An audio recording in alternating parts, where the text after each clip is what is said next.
Your gut says Miami is going to win, and you should take the over. Your gut also said your NFT selfies would only go up in value. They didn't. But your head is on SportsGrid and knows the QB is in concussion protocol. The backup has a 45 QBR against the zone coverage. The New York D has the most sacks in the league. So yeah, trust your head. It's smarter to be on SportsGrid. So what are your impressions of Valhalla, just for folks that have not seen it on TV or didn't watch the Ryder Cups or past majors? You know, they see a PGA maybe at a Southern Hills or a Bet Page or, whatever it might be. And they're like, Valhalla and Louisville, Kentucky. But like, look at the tournaments produced and it's insane. Yeah. It really has. And obviously, of course, I'm biased toward it. Only on SportsGrid. Drysdale could easily, at plus money, get the first goal, the second goal, the fourth goal. There's a few guys here. Maybe the prop betting market is not a bad way to look here. Clippers over the Mavericks. If I would have told you that score before the game, knowing that Kawhi Leonard wasn't playing, I would have really figured it would have been the other way around. But the NBA is just crazy. InGame Live, all access, only on SportsGrid. DraftKings making a progressive move, I think, that most other companies are also going to do or have done in the past. Adding someone from the government or someone you would say in legislation to become their responsible gaming leader here. And in this case, her name is Lori Kalani. And it'll be interesting to see if other companies try to follow suit in terms of hiring former lobbyists to head responsible gaming. Newswire, only on SportsGrid.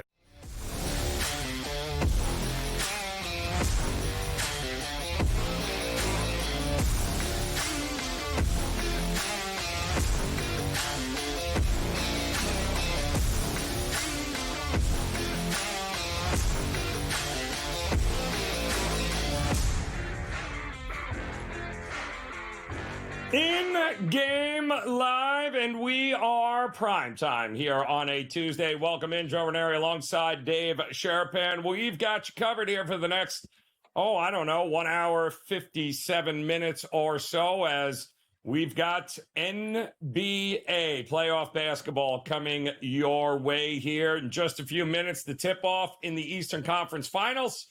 It'll be the Boston Celtics at home hosting the Indiana Pacers. Kind of feels a little crazy that here we are at the conference finals and we're talking about a game number one of all things, and we've got a double-digit favorite. Although I am seeing, Dave, some Pacer money, I guess, coming back in. I am seeing some 9.5s beginning to show up here on the board. So that's always a good sign if you're backing Indiana here tonight, and the total seems to be gone up too, right? 222.5. Yep. We saw this down to 221. So over money and Pacer late money. Is that what you're seeing as well here? Yeah, that's about it. I mean, you got to find that number. Took a while for the Pacer money. They were holding out for 10.5 or 11. Maybe found a 10.5 rogue somewhere, but they took the 10s. So makes sense. I don't know about the total. We'll see about the total. I felt like the total was just light all along. And, when you look at the numbers that they played during the season, now, again, don't put too much stock into it, but they played games that finished in the 250s. I mean, the totals on those games were 245, 247, different things like that. So I thought it was a little bit light. Playoff basketball, you hear about playoff basketball this, playoff basketball that. Okay, we'll see. But, we got a full slate of baseball. We'll have Peralta in the second hour come in. We'll have Kurtz in the first hour come in, talk baseball. We got Cam to kind of shore up the hockey, put to bed a good run by the Vancouver Canucks. Listen, they just couldn't score enough. It was one of those situations where, 2 wasn't going to be enough last night. It wasn't. So Edmonton and Dallas in the West, and the Rangers are hosting the Florida Panthers in the East, Joe. It's like the world's colliding.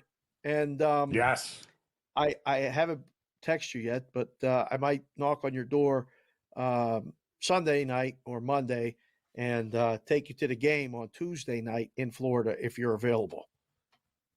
The series will already be over by that point. The Rangers will be making tea time while they're down here.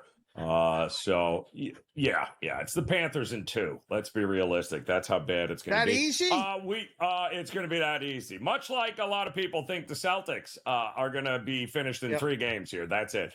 As if the customary lose game 2 is not going to be in play at some point here in this series. I mean, everybody knows it's kind of an inside running joke here that the script says, Dave, I believe Celtics blow out game 1, and then they, accidentally lose game 2 in every series, only to come back and rattle off 3 straight wins. So it's going to be Celtics in 5. Isn't that how it's written? Look at these odds, Dave. This is an Eastern Conference final.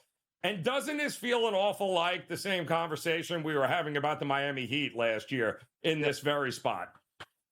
It does. It looks exactly like that. And, I mean, it's a little bit less than each of their first 2 series started out, but it's a 4-digit favorite. Mm-hmm. You don't normally see that in Eastern Conference Finals.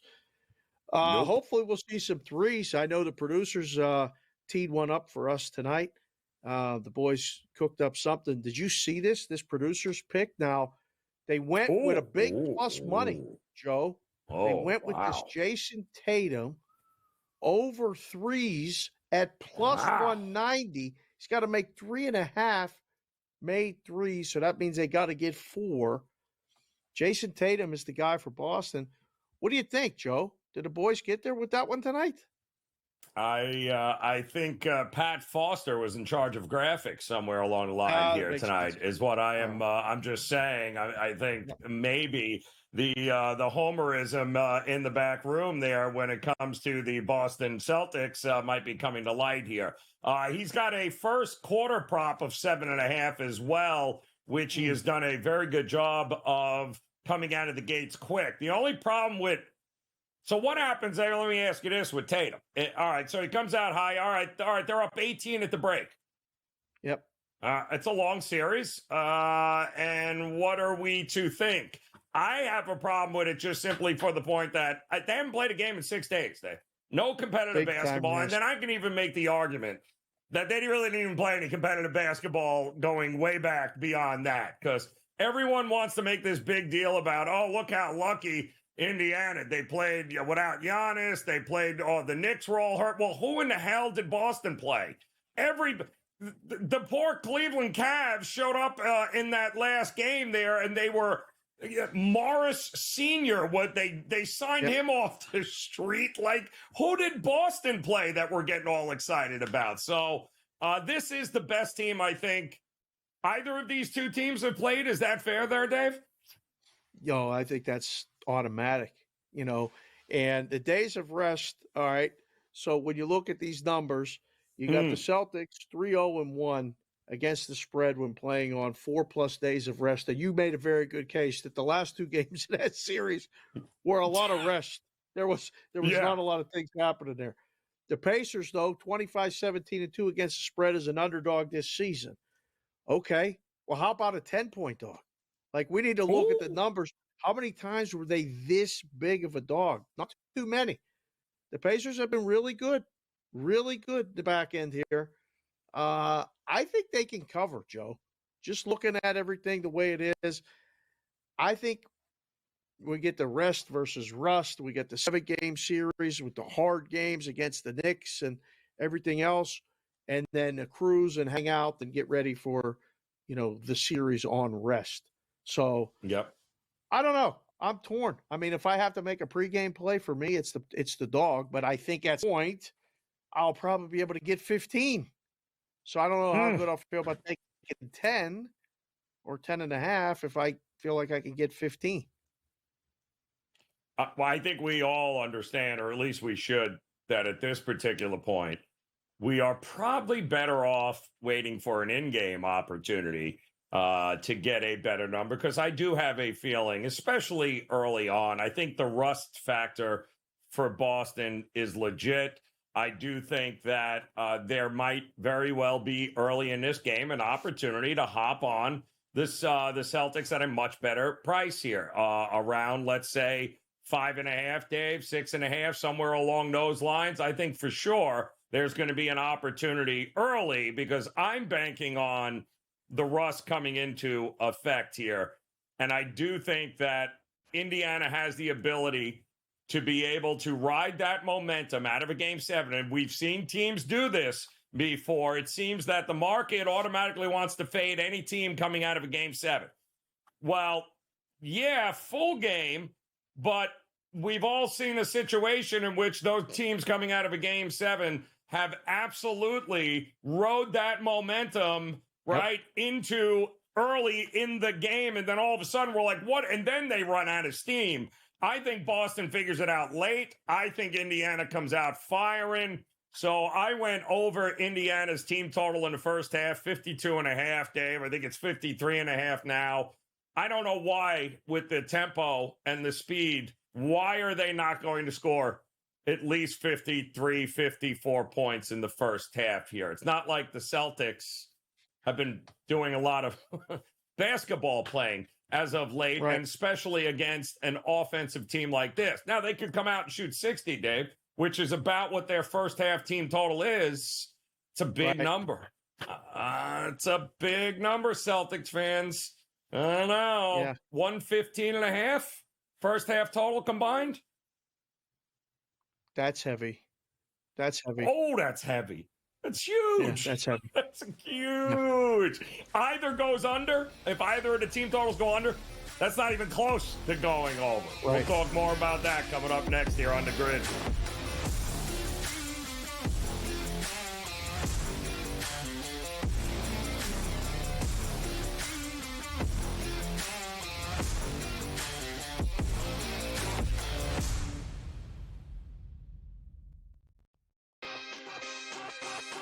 Using the parlays against one another, right, and being able to get a little bit of juice consig, I found to be a little interesting. Believe me, all the rhombuses and parallelograms are constantly trying to search and find out those things every day. It's one of the battles that you know, as you expand the menu, you encounter new battles. Game time decisions, only on SportsGrid. How fragile are these guys? It's amazing. They're supposed to be the greatest athletes in the world, and yet they can't walk and chew gum at the same time without getting hurt, for goodness sakes. That Trout injury really is a bummer, too, because people thought he was going to have a big year. And I look, I don't feel bad for the Angels. I don't like Mike Trout in Anaheim. I thought he should have left when his contract was up. In-game live, prime time, only on SportsGrid. It's smarter to be on SportsGrid. Your 24/7 sports wagering network. The early line. Magical and historic season in Lincoln, Nebraska continues. He is the best player in the NBA, but also in the biggest moments where the national media is watching. Newswire. Something that we have never seen happen before with one of the iconic coaches in the game. Pharrell coast to coast. The team covers. It's automatic. It's every time. Not sometimes. It's every time. Game time decisions. Luka is actually far more dangerous from three on the road this year than at home. This game here tonight, you may want to consider taking as many points as humanly possible. In-game live, prime time. We got not one, but two coaches fired systems in place. Sports Rage This late sort of night. has letdown written all over it. It's going to be hard to match the emotion that they played with the other night. It's smarter to be on SportsGrid.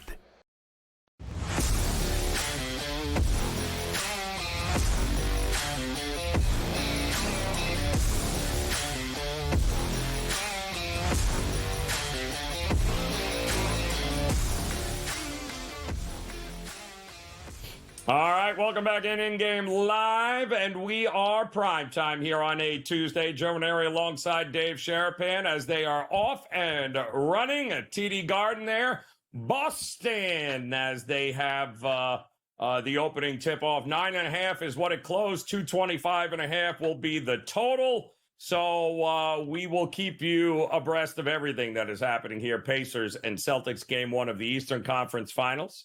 We do have plenty of Major League Baseball here, Dave, as well tonight.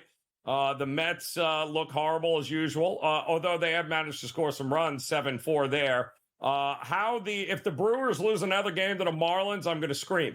But they're not right now. It's 4-2. And did you buy into this whole Padres played 9 games in 48 hours and we should be fading them against the Reds here today because they had that whole day-night doubleheader thing yesterday, and they got shut out in game 2, but it's 2-0 now. It's not like the Reds are running away with it here, but did you subscribe to that theory of it's all Cincinnati here?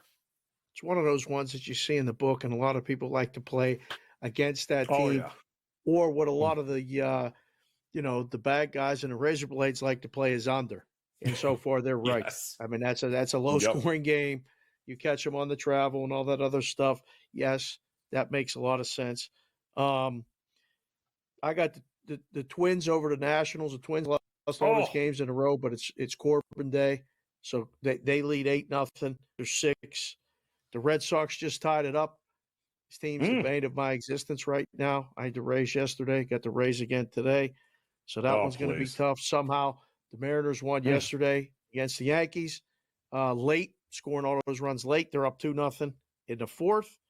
And the White Sox, another team that nobody wants, nobody bets, and every book needs, is up 3-0 right now against the Blue Jays, who are an absolute mess. The Blue Jays are tough to bet on. And for a lot of people, they wait, and then they go against the Blue Jays, and they'll win that 1 or 2 games a week. But, yeah, there's a couple other really good baseball games later, Joe. I mean, the Braves and the Cubs just started there in the 2nd inning. That was a really good baseball game. Tonight, you got Dodgers against D-backs again. I mean, it's just rinse and repeat. Every day, this percentage MLB projection for the smart moves keeps putting the Dodgers in.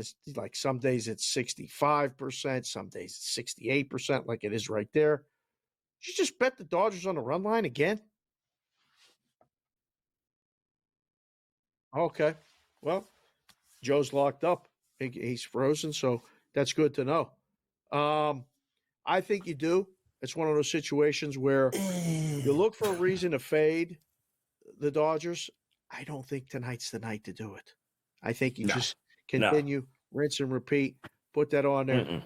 Joe's back. Joe, we Dodgers, sweated it out last night, didn't we? Again? Didn't we sweat it last night? Like, why do we want to keep sweating out Dodger games? Like, I don't get it. I don't know. And plus, you got Grove on the mound tonight going up against Brandon Fett, who I think, by the way, is really starting to come in. I think there's going to be a pretty good stretch with this kid where he's going to be locked down. The problem with Arizona is they can't be trusted offensively for some reason. I mean, what a difference a year makes there. But they certainly have, I think, the pitching matchup here tonight. It certainly favors them. Maybe early is not a bad way to look. Not that Grove has been terrible, but he's not a guy that I am just automatically going to run to the window on the road and be like, oh, yeah, let's lay the 1.5. Like, no. And I don't really like the bullpen a whole lot for this Dodger team, but I think it's a good game. But if we're fading the Padres, how are we not fading with 30-mile-an-hour winds dead out at Wrigley Field? How are we not fading the Braves, who also played 2 games yesterday in a day-night doubleheader? Now, on the road, no less. I agree with you. I thought the Cubs were live today, right? I was in Wrigley on Friday, and that was the first time ever, right?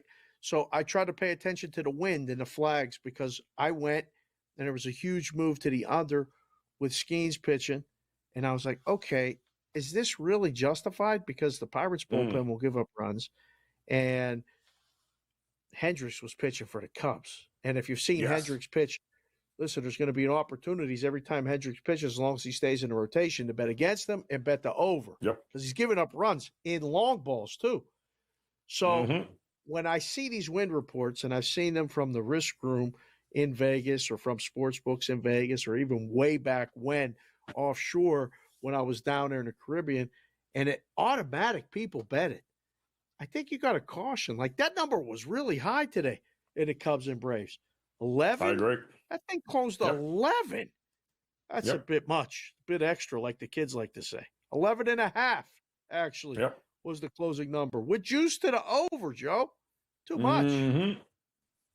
And for a team that has had trouble scoring runs for about the last month. So both teams really can't be trusted. But I guess they're planning on a lot of balls being lifted up in the air and out. I didn't understand that line at all. I think it's an interesting game, kind of a crossroad for both teams. But Braves are already up 2-0 here in the bottom of the second. In-game numbers still 11.5 in that one there. How about the Royals just decided to say, we're done with you, Detroit. Has a 6 spot in the second inning treating you there because they just dropped 6 runs on Casey Mize. And so much for those thinking that Detroit had turned a corner. They turned a corner right into Kansas City and hit a wall, apparently, Dave. Yeah, right there. How's that working there? Not and good. Apparently, not good. I just got an alert that Bobby Witt Jr. hit a home run 468 feet. They're still looking for it. Yeah, they're still looking for the ball. So, wow. Mm-hmm. Joe, there's a couple of WNBA games tonight, and, we're contractually obligated to mention them. Yeah, come on. Of course. Joe. I mean, don't pretend like you don't know. I'm listening. The boys got the boards. Put them up.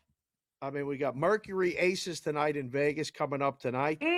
We got Mystics and Sparks. Kevin was all over it. He really liked the Sparks tonight. I just put that out there at home. Yeah. I mean, kind of hard not to like, but I'm shocked that number's as light as it is, if we're being honest here.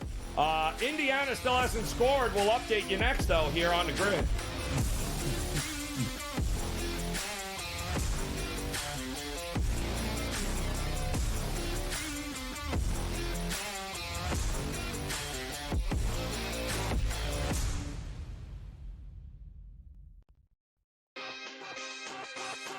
Using the parlays against one another, right? And being able to get a little bit of juice consig, I found to be a little interesting. Believe me, all the rhombuses and parallelograms are constantly trying to search and find out those things every day. It's one of the battles that you as you expand the menu, you encounter new battles. Game time decisions, only on SportsGrid.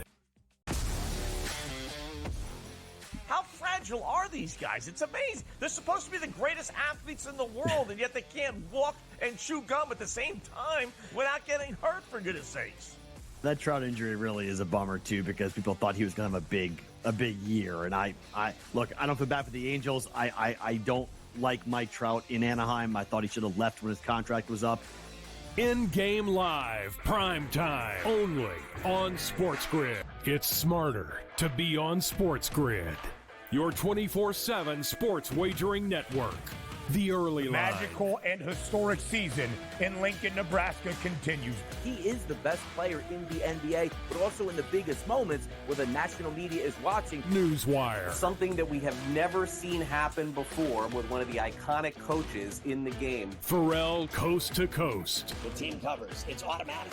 It's every time. Not sometimes. It's every time. Game time decisions. Luka is actually far more dangerous from 3 on the road this year than at home. This game here tonight, you may want to consider taking as many points as humanly possible. In-game live, prime time. We got not one, but 2 coaches fired systems in place. Sports Rage This late sort of night. has letdown written all over it. It's going to be hard to match the emotion that they played with the other night. It's smarter to be on SportsGrid.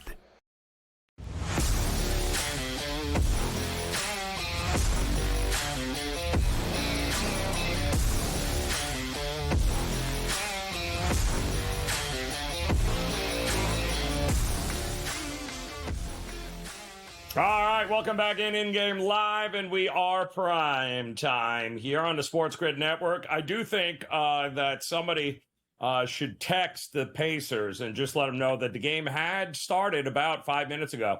So if they wanted to actually participate in the game, now would be the best time for them to get involved. Otherwise, there's no point coming out for the second quarter, much less the second half at this rate. 12-0 right now. Celtics boat racing the Pacers. Not good. Halliburton might have to play 3 games before he gets over his points in this game here, which right around now he's averaging about little less in the points department here, Dave, hovering right around his assist mark, hitting right around, 49, 50%, which is good. But, this is the moment we were just talking about it off air where this is the moment where, yes, while I expect some of these other guys to have maybe some nerves or things along those lines, but your superstar is supposed to come out and be like, settle everyone down, make some easy baskets, get it going. Yeah. And instead he might as well build a house there in Boston with the amount of bricks he is chucking up right here. So not a good look here, but I'm not seeing the total move much. Are you? It's still 222.5. I got 221.5 at one place here. Wow. It's going to move quickly. So we're on the board. It's 14-2. Oh, that's just not good. This is the worst start. But we talked about it right before the game. I said, I don't really want to take 10 when I think I could take 15. Well, you could take 15.5 right now. So you want to jump in. You might be able to get a little bit more if you wait. But this is when they come back a little bit, right? This will be the run's coming for Indiana. Of course it is. They're going to shorten this up. It's not one of those, just end-to-end, see you later, lead from bell to bell type situations. Hey, anything over 52.5 points is showing off. That's all I'm saying. Yeah. Anything over, don't score do your thing, Indiana. Just do your thing. And I'm going to be very interested to see Horford has already made a couple of big shots. That was interesting. I know there was a big movement to fade Horford here today, thinking maybe a little less opportunities for him. But I mean, quite honestly, they look pretty good. Celtics don't look like they're suffering from any sort of rust, but it's all fine and dandy until all of a sudden some of those shots don't start falling anymore. And then what are you doing? And why is Horford still shooting threes? Somebody tell him he's 38 and there are better shooters than Al Horford on the floor. Just saying, give it up, Al. Pass, ball movement. Go with the ball movement. That'll work out. Ridiculous. Relax. It's early. He's hot. Pass the ball, Al. Sometimes when you get that open look and you make a couple, you see him go through, you just keep shooting. No. So that's fine. Don't shoot. But that's shoot no more. A hold on the total. Joe, does either one of these teams have a chance? Does either one team in the West have a chance against the Celtics? Well, just real quick, look at those Western, look at the other series odds if you want, or look at anything in the West that you think might be pertinent and go, yeah, the T-Wolves can beat the Celtics or the Mavs can beat the Celtics. Do you feel like either one of them, one or the other, can do it? Listen, I don't know if Minnesota can beat Dallas, much less Boston. And it is by far the better series in the conference final, obviously. I think that it's an interesting challenge. But I think the whole question is going to be if Boston does their thing and is finished in 5 games again, what's going to happen here, Dave? And you know what I mean? What's going to happen if all of a sudden Minnesota and Dallas are out there beating and that's going to be a very physical series, unlike this. This is not going to be very physical. This is good. No. The only thing that might hurt is the elbows of the amount of threes that the Celtics are going to chuck up in all of these games. They might get that tennis elbow thing going. So, they may want to have some extra ice.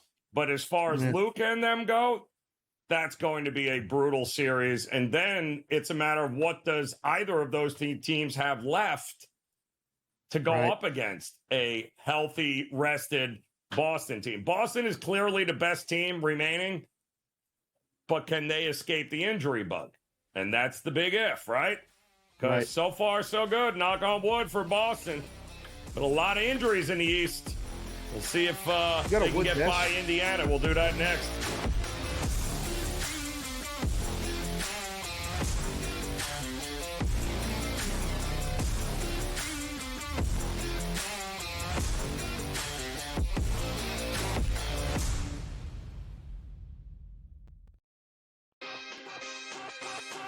using the parlays against one another, right? And being able to get a little bit of juice consig, I found to be a little interesting. Believe me, all the rhombuses and parallelograms are constantly trying to search and find out those things every day. It's one of the battles that you know, as you expand the menu, you encounter new battles. Game time decisions. Only on SportsGrid. How fragile are these guys? It's amazing. They're supposed to be the greatest athletes in the world, and yet they can't walk and chew gum at the same time without getting hurt, for goodness sakes. That Trout injury really is a bummer too, because people thought he was going to have a big year. And I look, I don't feel bad for the Angels. I don't like Mike Trout in Anaheim. I thought he should have left when his contract was up.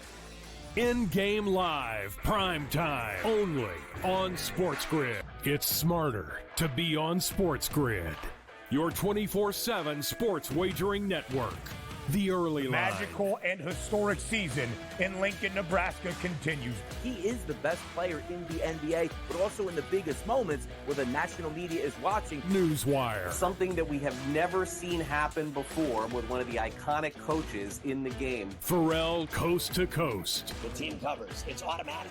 It's every time. Not sometimes. It's every time. Game time decisions. Luka is actually far more dangerous from three on the road this year than at home. This game here tonight, you may want to consider taking as many points as humanly possible. InGame Live, prime time. We got not one, but two coaches fired systems in place. Sports Rage This Late sort of Night. has letdown written all over it. It's going to be hard to match the emotion that they played with the other night. It's smarter to be on SportsGrid.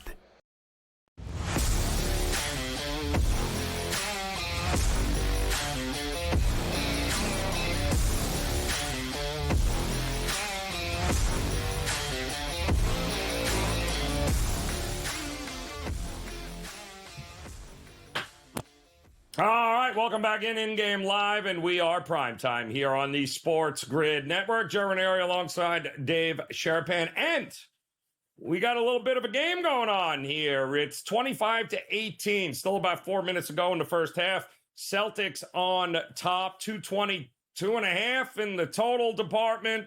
What number were you hoping to get, Dave? I'm seeing 14.5 now. Is that about right? They've been 7-8 point lead for most of this so far in the first quarter. It is a game of runs, I am sure. Now it's 25-20.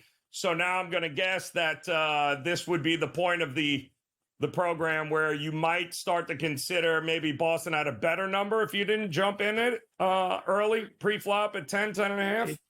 Yeah, I mean, 15.5 was the number, right? You had to grab 15.5. Yes. I got the total up to 229.5 over here. Woo! So we're on an over pace. We're back. This is what we need. You know, over to 221.5 was what I looked at before the game. So yeah, I think listen, the way if the shots start to go down right here, there's less than 4 minutes left in the first quarter. You're going to see this number run up. Like it's going to get up to the mid 230s, high 230s if they start dropping shots. The threes aren't really falling though, right? Like this has been a lot of twos. This has been, let me double check here. We got 2 of 5 from 3 for the Pacers and 3 of 8 for the Celtics. So only 2 free throws apiece. Both made free throws for both teams. So not really making a lot of trips to the foul line. I don't know. I think we're good. Like if you got over, I think you're good. I think we're on a good pace. Yeah. And I do think, Dave, to your point, if they continue this, Celtics are going to score close to 40, Pacers will score 30. We'll get, 65 to 70 points in the first quarter. This number is going to balloon out of control, this total. So there is an opportunity. If you had gone over originally, probably not a bad middling opportunity to come back down because it will, if they keep scoring like this, this will get out of control. This number will into the 230s, I'm thinking, Dave. I mean, it's at 229.5 right now. What's to stop this from being 235.5? And if you're sitting with over 220 or 221.5, you got yourself a 14-point middle awaiting you here before the half, I would say, even before the half. Yes. Yeah. Even before maybe before the end of the first quarter, which again, that never really happens. So that's good. You got to stay alert right now. You know, if you're watching us and you got the game on, there's going to be a time to hit the buy button and set that position up, because they don't come along that often, that quickly, you know, where you got a nice, I mean, that's almost 15 points right off the bat. That's correct. So, yep. Yeah, that goes to show you that number wasn't strong. And that number pregame wasn't strong. Nope. So and it didn't let's move. go back out west real quick. That's the problem. It did not move. The total did not move. It was because I think a lot of people were just going, all right, let's see where it goes here. Because I thought for sure it would have been 223, 224, and it just never gained any traction. Moved. Nope. No. It'll move now. Listen, you did the show with Matt on Saturday. Yep. Listen, we talked to a lot of people. I keep hearing this playoff basketball stuff. It's different. I know. Thank you. That's what I say. Like, styles make fights. You know? Yep. You saw a good fight on Saturday. I'm not even talking about the Preakness. I'm talking about the Usyk and Fury fight. Correct. Styles make fights. This is an over series. There's going to be a lot of games between the Celtics and the Pacers. If there's 5 games, 4 go over, right? If there's 6 games, maybe 5 go over. This is the way this is going to play out. There'll be an adjustment with the pregame total. If this goes over by 20 points, if they score 240, it's not going to be 220 to open again. I'll tell you that right now. And if it is, people are going to bet them over. And, you know, the books will say, yeah, okay, we told you. We were right. Good luck. Good luck is all I can tell you. Another layup. Wow. And they're flying, by the way. A lot of transition buckets, a lot of easy Dave layups. This is Boston's game. Boston will be content with chucking up 45 threes in this game. They'll have no problem. They figure if they can make 37, 38, 39% of them, they're going to make more than you, and it'll be good. The problem is they have not faced a team, and throw out the regular season. Please don't tell me about the regular season. Siakam didn't even play in a game, against them when he was a Indiana Pacer. Halliburton didn't play in 2 of the games that when they played the Celtics. So the regular season in November means absolutely nothing compared to this. It's the style in which they play. Who exactly has Boston played that is said, all right, let's run? Because Boston's got no problem running with teams. But I don't know if that ultimately, by the time we get to game 5, is that the best operation for Boston to try to attempt here against them, is to run with them? I would think at some point Boston's going to choose to, man, we ought to slow this thing down here a little bit and not run with them. It's fun when you haven't played in 6 days, but I don't know that long-term this makes any sense for Boston. I don't care how many threes they throw up. Yeah.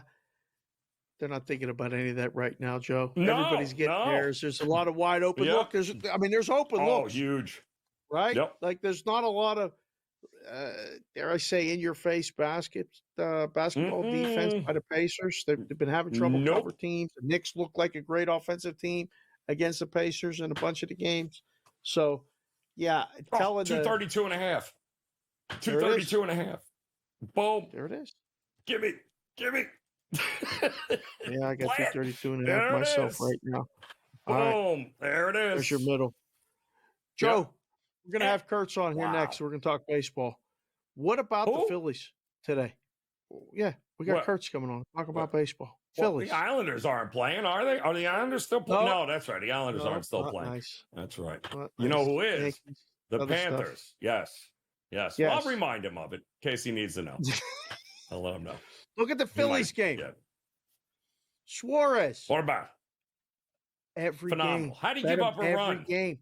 He's been great. He gave up a run, but they're up 3-1, bottom of the 7th. Yeah. This has been a money cash machine. Ranger Suarez, third choice right now to win a Cy Young in the NL. Undervalued, I think.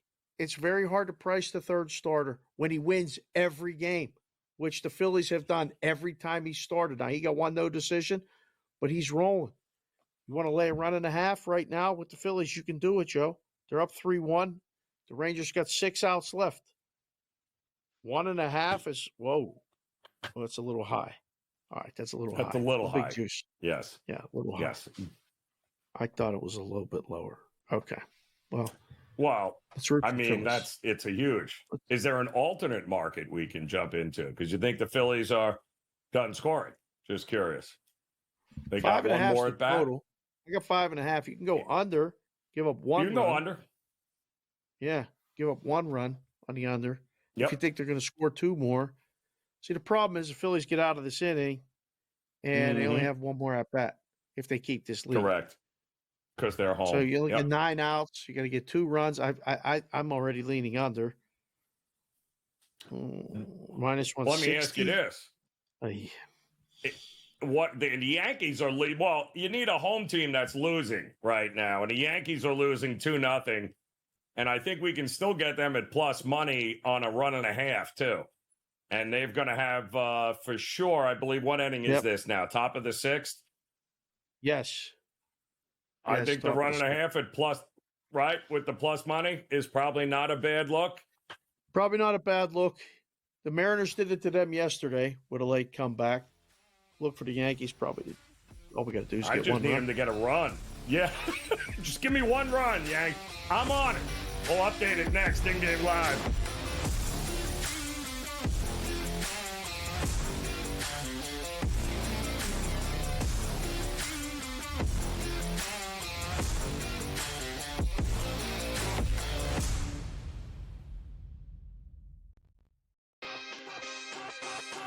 Using the parlays against one another, right?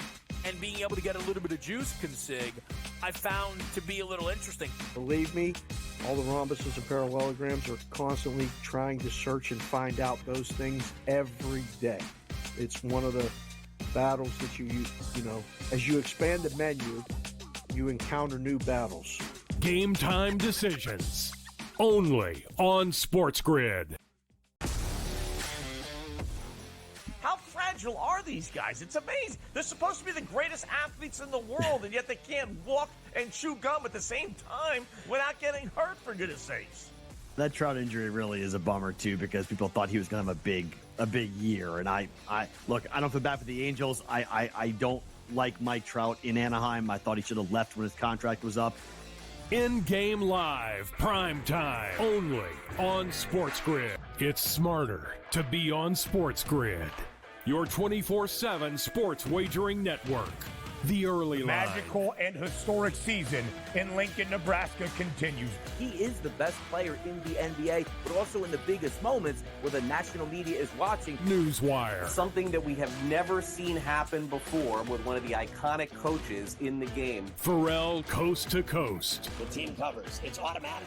It's every time. Not sometimes. It's every time. Game time decisions. Luka is actually far more dangerous from 3 on the road this year than at home. This game here tonight, you may want to consider taking as many points as humanly possible. InGame Live, prime time. We got not 1, but 2 coaches fired systems in place. Sports Rage This Late sort of Night. has letdown written all over it. It's going to be hard to match the emotion that they played with the other night. It's smarter to be on SportsGrid.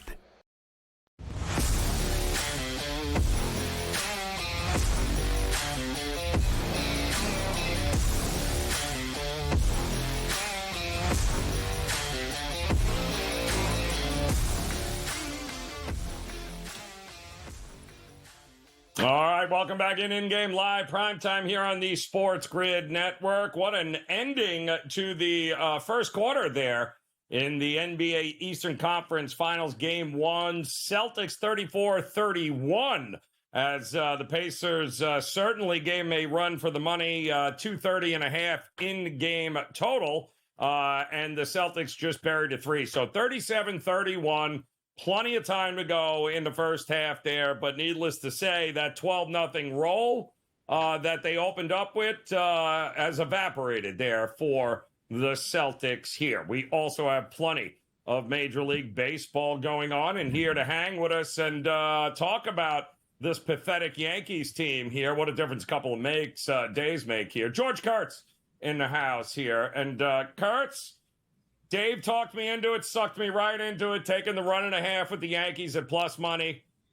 They got to score a run tonight, right, Kurtz? They probably held the Mariners to their limit at 2, but there is no way we can pass up plus money with the Yankees getting a 1.5, is there?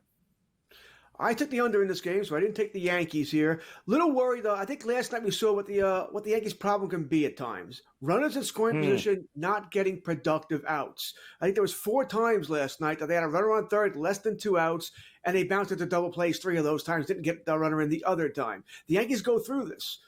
So I was a little wary of them tonight. If they don't hit the home runs, they don't score, right? And that's been the Yankees' problem for ages, right? If Soto, Stanton, Judge, those guys aren't hitting bombs, they have trouble manufacturing runs here.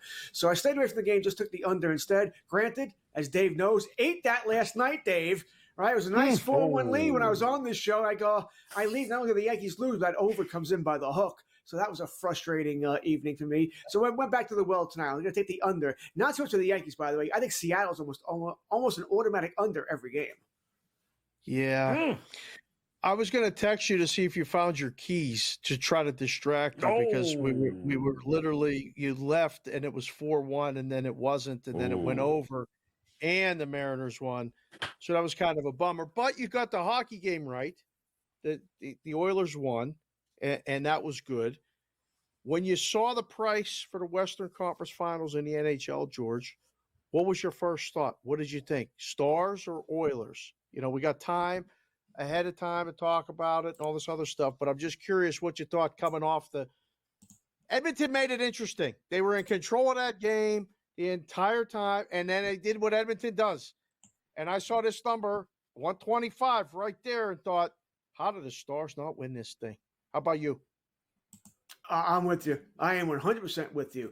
As I said many times, I have the Stars and Panthers going to the finals. I had that before the playoffs started, so I'm sticking with that here. Edmonton won that series against Vancouver with a save percentage from their goaltending of under 900. That's nuts. Just nuts. Let's know how really poorly Vancouver played, right? They probably, and I understand Vancouver. You lost Demko, a Vezina Trophy finalist. He barely played in the playoffs. You look, Brock Besser for Game 7 with the blood clot. So you had no luck. I understand that. Pedersen did not step up, and you need your stars to do so in that situation. But what'd you get? 35 shots in the last 2 games total. I know shots is not the be all. Everton blocked a lot of shots last night, no doubt here. But really. That's all you could do is 35. You sort of got what you deserved here. I think Edmonton now goes up in class here against Dallas, who might be the best overall team in the NHL. So I think Edmonton's in trouble here. Bottom line is I think Dallas, they beat Vegas. They beat Colorado. I don't think Edmonton's as good as those 2 teams. Give me the Dallas Stars here. I'll go 6, although it wouldn't shock me if Dallas dispatched them a little quicker than that. Isn't it amazing, Kurtz, that we've got a number of our hosts from Canada, and all they do is bitch and moan every year about how no Canadian teams are ever playing for a Stanley Cup. And yet they have one team, one last hope in the playoffs still that can absolutely represent. Have you found any Canadian at this network here that actually wants Edmonton to win anything here? So are they not the most hated team across the board here? What is the problem with everyone in Edmonton? I don't get it. I think, I'm guessing here, we probably would have to ask Gabe and Cam, right, or Joe Madden to be sure here, but I think the hatred of Edmonton might come from the fact, remember what, 10 years ago they kept winning the lottery and they kept getting the number 1 pick? I'm guessing that's what it is here. They didn't always do well with those, right? Now, Nail Yakupov didn't amount to anything there. But I think that's where the hatred may come in for Edmonton. That you had a number 1 pick, you still couldn't win the damn thing, right? You still couldn't be any good here. So that's my guess. That's just purely a guess on my part. Listen, maybe Edmonton's like, I don't know, whatever. But I want a good series. I do. But Edmonton deserves some fanfare as well. They beat Vancouver. Listen, McDavid had no points in Game 7, right? Draisaitl, I think, had an assist there. Hyman had the goal. Exactly. So everything deserves that credit, too. But, man, if Skinner has an 880 save percentage or whatever he had versus Vancouver, they get crushed. They're getting crushed. Yeah. Speaking of trouble, George, Dodgers didn't have any trouble last night, although they made it interesting. They made it interesting. Line, right? They scared me. Make it interesting, right? They didn't have to do that to you. But there's 2 games left on the board tonight. I'll let you pick which one you want to talk about because one has teams that people are paying attention to, and the other one with the A's and the Rockies got to be the least handled game and the lowest attendance game. But you can still find a bet on this thing. How are the Rockies, the computer projection, and the A's the favorite in that game? You probably have no interest in that. But I like the A's. How about you? Dodgers, Diamondbacks, A's, Rockies. What do you got, George? Listen, I voted in your Twitter poll for this game, right? About the attendance and what number did you put on it? Who gives a? I think I put the lowest one, under 3,000, if I remember correctly. I can't see too many people wanting to attend this game. I'm on the A's as well, by the way. I know we're on the time. I'm on the A's here, and you already know what I'm up on with the Dodgers, right? Listen, let's go the run line again, right? Let's go the run line again. Brandon Pfaadt, Gavin Stone's been good. He's been really good for the Dodgers here. I think he'll keep Arizona in check, but more importantly, I think the Dodgers score runs tonight. So give me the Dodgers again on the run line. Why are we sweating out Dodger games? Leave the Dodgers alone. Leave them alone. They can't be trusted yet. They can't be trusted yet. Absolutely not. Leave them alone. Why are we going with the A's and not the Rockies here? I thought everyone was betting the Rockies as the dog of the day here, Dave. What did I miss here? That everyone fell in love with the A's, right? All right. Well, we're gonna have to have a conversation about that because the fact that we're gonna battle Colorado A's means this show has gone hard left. George Kurtz, always a pleasure here, my man. In live front.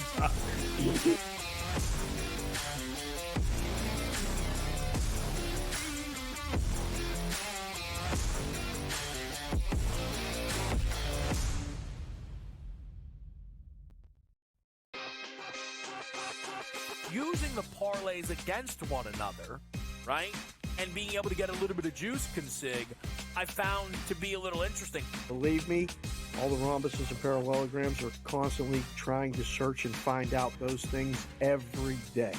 It's one of the battles that you know, as you expand the menu, you encounter new battles. Game time decisions, only on SportsGrid. How fragile are these guys? It's amazing. They're supposed to be the greatest athletes in the world, and yet they can't walk and chew gum at the same time without getting hurt, for goodness sakes. That Trout injury really is a bummer too, because people thought he was going to have a big year. And I look, I don't feel bad for the Angels. I don't like Mike Trout in Anaheim. I thought he should have left when his contract was up. InGame Live, prime time, only on SportsGrid. It's smarter to be on SportsGrid. Your 24/7 sports wagering network. The early line. Magical and historic season in Lincoln, Nebraska continues. He is the best player in the NBA, but also in the biggest moments where the national media is watching. Newswire. Something that we have never seen happen before with one of the iconic coaches in the game. Pharrell, coast to coast. The team covers. It's automatic. It's every time. Not sometimes. It's every time. Game time decisions. Luka is actually far more dangerous from three on the road this year than at home. This game here tonight, you may want to consider taking as many points as humanly possible. InGame Live, prime time. We got not one, but two coaches fired systems in place. Sports Rage This Late sort of Night. has letdown written all over it. It's going to be hard to match the emotion that they played with the other night. It's smarter to be on SportsGrid.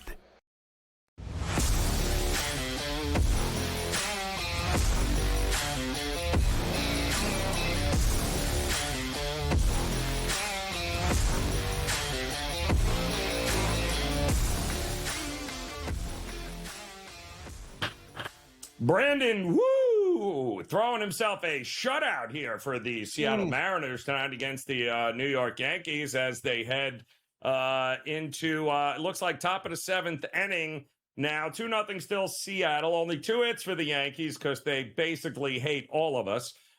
We also, Dave, have an interesting one. Red Sox just scratched across a couple of runs here. It looks like in the top of the 8th. They're up 4-2 over Tampa.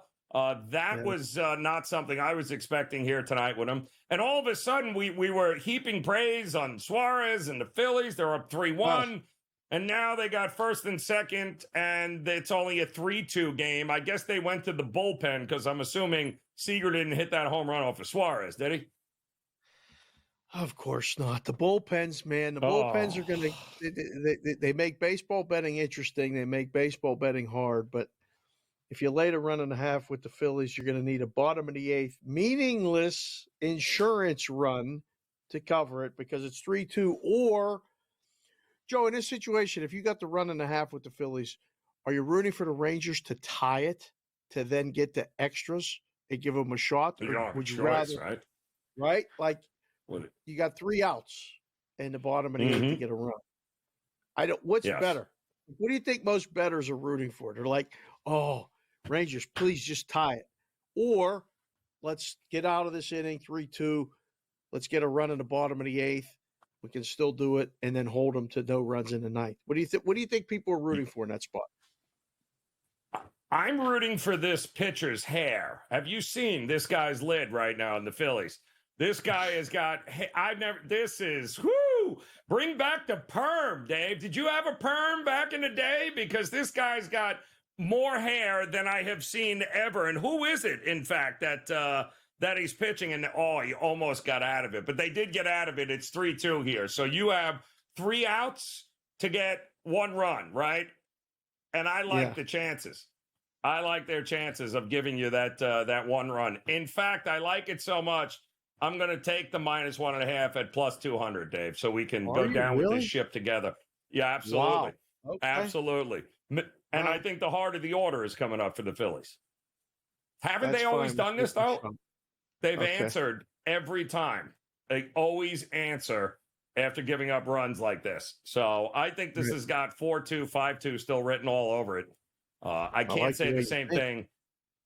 Listen, I am with you here. I also cannot believe that the Marlins are still winning. They refuse to go away, but they're up 5-4 over the Brewers. And did you see how Houston lost last night, Dave? Did you see how they left Framber Valdez out there to dry? I mean, come on. Dusty Baker doesn't do that. I know usually you I know you got to get length out of the starters, but and they're afraid of like burning out the bullpen in the first game of a series and all that other stuff. There's a lot of things behind the scenes that we don't know as people observing from a distance, but it left them in too long. It's just one of those situations where you're just like, really? Yep. I mean, now we got to come back and do this and do that. The Pacers won't go away. We all knew it. Just peeked in on the basketball, Joe. They won't go away. The total's up to 232.5 here. So on pace, hovering around 10, 11.5, back and forth. Every time it looks like the Celtics are going to get back to that double-digit lead, Pacers get a 3 or get a couple 2s in a row. How was this number 220 before the game? We may get to 239.5 by halftime. Yep. Told you. 52-44 right now. 52-44. 5.5 to go. And I'll just remind folks, the first half team total for the Celtics was 58.5. And it was 53.5 for the Pacers. And they are both on a collision course to drop 250 points. But, Dave, it is the playoffs, right? Playoffs are different. Playoffs are really different. I'm going to be interested to see, do they run out of gas in the second half, Indiana? Because that's what everyone seems to be waiting for. Like they'll lose this adrenaline rush, and the second half, the Celtics will figure it out and pull away. It's been a 5 to 8 points now, the entire first half. That's all it's been. Yeah. I'm looking at the minutes played, Joe, for the Pacers. There's 3 guys with 12. Everyone else is 11, 10, or 9. They're going deep with the rotation. Maybe they won't run out. We're going to have some second half bets in this game. So come back and join us here in Game Live, prime time here on the Grid.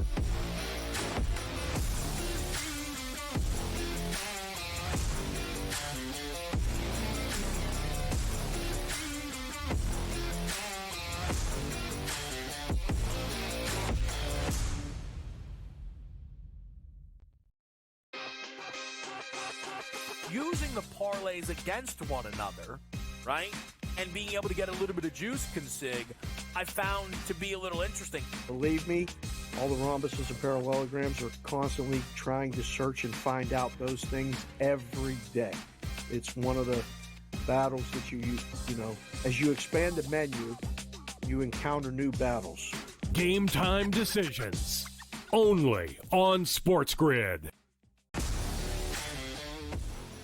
How fragile are these guys? It's amazing. They're supposed to be the greatest athletes in the world, and yet they can't walk and chew gum at the same time without getting hurt, for goodness sakes. That Trout injury really is a bummer too, because people thought he was going to have a big year. And I look, I don't feel bad for the Angels. I don't like Mike Trout in Anaheim. I thought he should have left when his contract was up. InGame Live, prime time, only on SportsGrid. It's smarter to be on SportsGrid. Your 24/7 sports wagering network. The early line. Magical and historic season in Lincoln, Nebraska continues. He is the best player in the NBA, but also in the biggest moments where the national media is watching. Newswire. Something that we have never seen happen before with one of the iconic coaches in the game. Pharrell, coast to coast. The team covers. It's automatic. It's every time. Not sometimes. It's every time. Game time decisions. Luka is actually far more dangerous from three on the road this year than at home. This game here tonight, you may want to consider taking as many points as humanly possible. InGame Live, prime time. We got not one, but two coaches fired systems in place. Sports Rage This late sort of night. has letdown written all over it. It's going to be hard to match the emotion that they played with the other night. It's smarter to be on SportsGrid.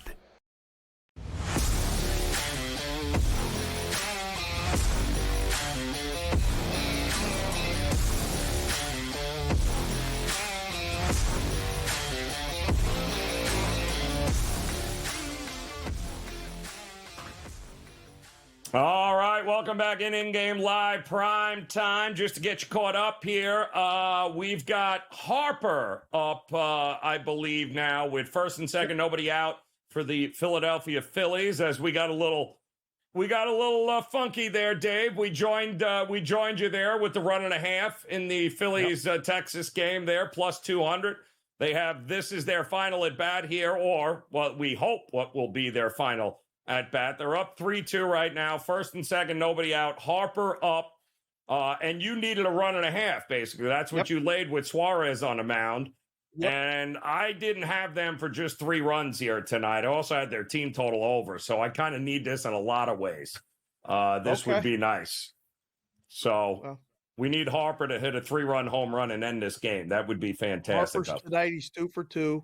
A walk, a double, and a solo home run. I just saw that. And I said, okay. Yeah. We got the right guy up at the plate with the guy on first and second. Yep. This would be good. I don't know if Vinny has the button handy. If the Phillies score, I need the goal horn. We'll absolutely you do. We'll buzz us in with the goal horn, crank it up a little bit if we get a run. Please. So we'll keep an eye on that and everything else. 4.5 minutes to go in the basketball game. I got 55-47 Celtics. Team totals for both are looking like, I don't want to say it yet, but they both look like they're going over. Another number. It wasn't so much, not a great number. Yep. Oh, my goodness. 55-49. No, Dave, please don't even bring it up. Do not bring it up. Got the left fielder for the Rangers overran the line drive and had to go across his body to catch it. Otherwise, it's an inside the park home run for Harper. That is just absolutely brutal. But don't worry, we got a run right now. We are good to go. As a matter of fact, we might have 2 runs here, Dave, in a second. Yep, no, we got 1. 4-2 right now as a line drive single to the left center field gap has done it. Second and third now, 1 out. So there you go, Dave. Cha-ching, cash it. Thank you very much. So glad I could participate. It's not over yet. Thank you for jumping in. Let's get a couple more runs. You're right. No, you're right. It's not over. Please. It's 57-55. Celtics now just have a 2-point lead with 3 minutes left in the first half here. So it is obvious that the Indiana Pacers are going nowhere anytime soon. And they are certainly hitting some shots. And I thought you brought up a good point here, Dave, earlier. And now it's tied 57 apiece. Ooh. You said the amount of minutes across the board for Indiana. So basically, they're going what, 8-9 deep here right now? They're playing everybody here. We got 1, 2, 3, 4, 5, 6, 7, 8, 9. 9 guys have touched the floor for the Pacers in the first half already. So we're in an Eastern using Conference final. Yeah. Boy, oh boy. Talked about it with K-Dub on Game Time Decisions. Joe, dare I say, what happens to this whole narrative if the Pacers win tonight? I mean, forget about cover the spread. What if they win the game? Mm-hmm. Could happen. If they win this game, I will. I'll have to maybe borrow some more money to put on Boston in Game 2 here, because listen, we knew, but they had to win one of the first 2 games, right? That's what we know, Dave. Right? They have to win one of the first 2 to have a chance. I know one of the big popular bets here, Dave, was +2.5 Indiana for the series, right? As well as, maybe I think people are playing Celtics in 5 exact score. And there it is. We got a couple more runs there, my man. 5-2. 5-2 Phillies. Fly. The most non-exciting play in baseball, but fundamentally sound with a runner on third, less than 2 outs. Hit it in the grass. We got another run. It's 5-2 Phillies. Let's go. It wouldn't hurt to knock this other guy in and get it 6-2, and then we can kind of breathe. That was a nice little +200 you jumped in on. I got plus like 140. I can't remember what it is, but before the game, that's good. Mm-hmm. We got Matt Peralt coming on with us next segment. What kind of condition is he going to be in if the Celtics are, dare I say, tied or losing at the half? All right, Joe. So let's look at the total here, Dave. What are we looking at here? Because we're both teams. We got a minute and a half to go. It's 60-59. So already the first half total flew over. Already the team totals have flown over. Are we going to get a drastic adjustment in the second half is what I'm going to ask you. In other words, is Boston going to slow this thing down to a crawl and stop playing Indiana's game? You don't think? I don't think so. So what is it? 58% from the field for Indiana and 54% from the Celtics. So 6 of 19. Wow, 19 threes the Celtics have chucked up there, but they're 6 of 19 and 7 of 13 for the Pacers. The Pacers have taken 2 foul shots, made them both. That's correct. That's it. Yep. They're out rebounding the Celtics. They have more assists than the Celtics. They have more turnovers than the Celtics. Points in the paint, 34 for the Celtics and 30 for the Pacers. No, Joe, I don't think this is going to slow down. Do you think this is going to slow down? I don't think so. I don't think so. If I'm the Celtics, and here's the problem, live by the 3, die by the 3. You haven't played any meaningful basketball in 10 days. I mean, let's be realistic here. You played the Cleveland Cavs, and it was laughable what happened in games 3, 4, and 5. So then you had 6 days off, and now you have a team that is the total antithesis of the Cleveland Cavs and Miami Heat, a team that you played, back and forth with there and laughed how you lost a game in each series. This is a different animal. It's going to take the Celtics a little bit of an adjustment period here. And this begs the question, Rick Carlisle as a coach versus what we're going to get here. And I think this is the problem where everyone worries about the coaching for the Celtics. Push comes to shove. Like, to me, Jason Kidd is coaching like I've never seen. I got to give him credit. What he's done with this Dallas team, how he's handled it, the moves that he's made has been phenomenal. Are we going to get that from the Celtics, or are they just going to out-talent everybody? I mean, a little bit of both. I think Jovis will be fine, figure it out. They don't have as let me see how many guys they played tonight so far. Let's see, we got 1, 2, 3, 4, 5, 6, 7. Well, you said the threes, Dave. That was the whole thing right there. If you only make 6 out of the 20 you throw in, you're giving. Now, this wouldn't have been a problem if you're playing the Cavs who can't hit water if they fell out of a boat, Right. but this is a different animal. So you better figure something else out here. Can't just be threes all day, right? Look at 64, this. 64 out the half. apiece. I can't. We'll talk to Matty coming up here in Game 1.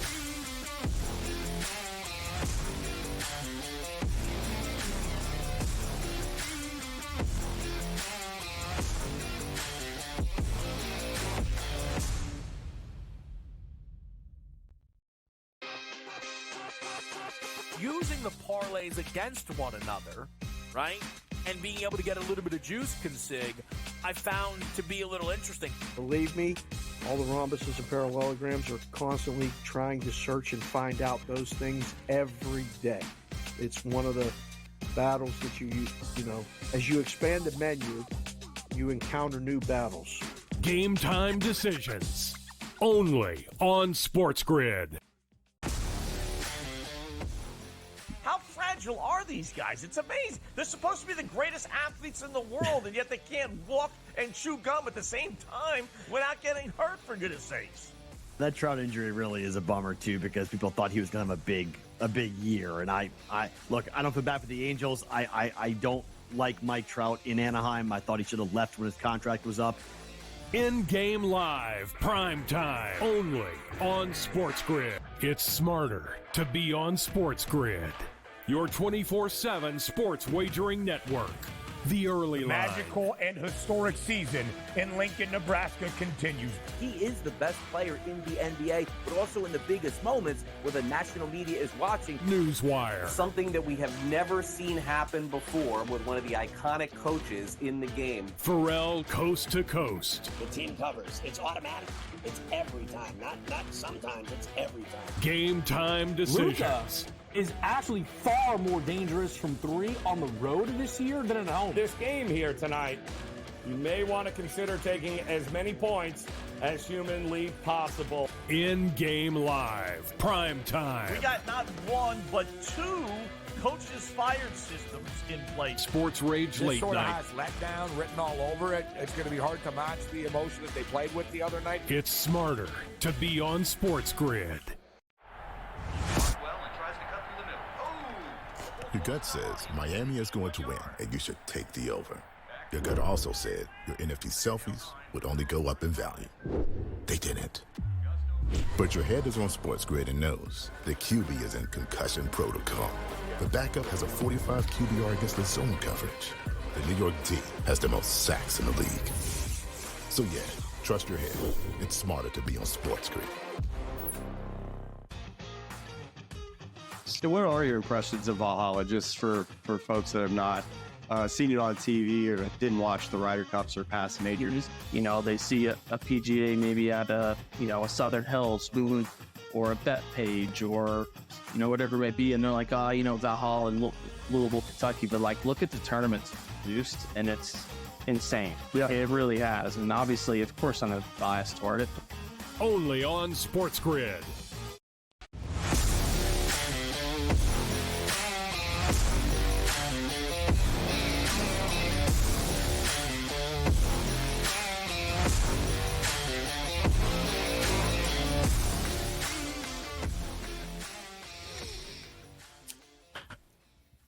Well, if you had 64-64 as your halftime score in the Pacers-Celtics game on your bingo card, congratulations. You win because what a game this is right now. 64 apiece. Game 1 of the Eastern Conference NBA Finals here. Unbelievable. Matty Peralt stepping in here. Dave Sharapan and Matty, we've been laughing at the totals here off air. Dave and I were just going, boy, this number seems a little short across the board.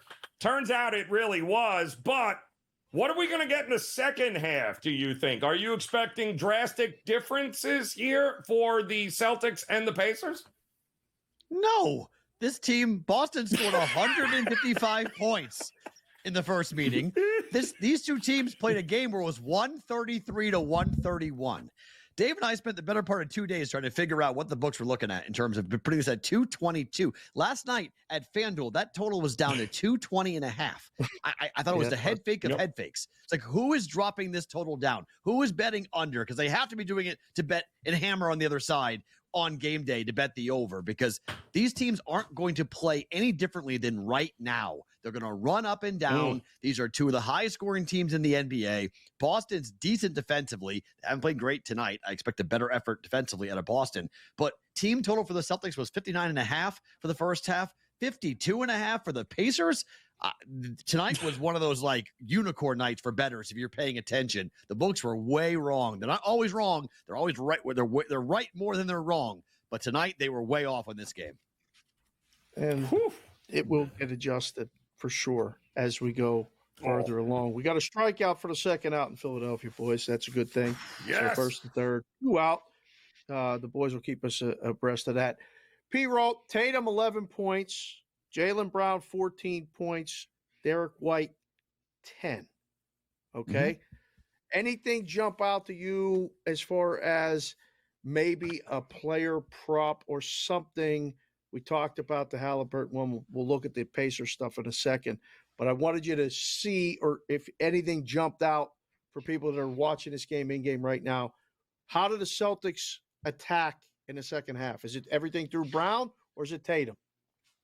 No, it's going to go through White. I mean, the difference is that you saw a lot of three-point shots by Al Horford that missed in the first half. I think Boston really wanted to try to take away some of the size and pull it away from the basket, and that's why you saw so many three-point shots going up from Al Horford. I don't think that's going to happen. I expect Derek White to take more of those threes in the second half when the game gets to crunch time. So I do expect more guard play, more shooting, more threes. I like what I've seen so far out of guys out of the bench for Boston. Pritchard's played really well. Cornette's come out and played well. So I expect the backcourt for Boston to play better, but defensively is the key to this game. I mean, Boston has to get out on shooters. Miles Turner's got, 20 points? He had 18 in my last look before about 3 minutes to play in the first half. He's been a revelation here.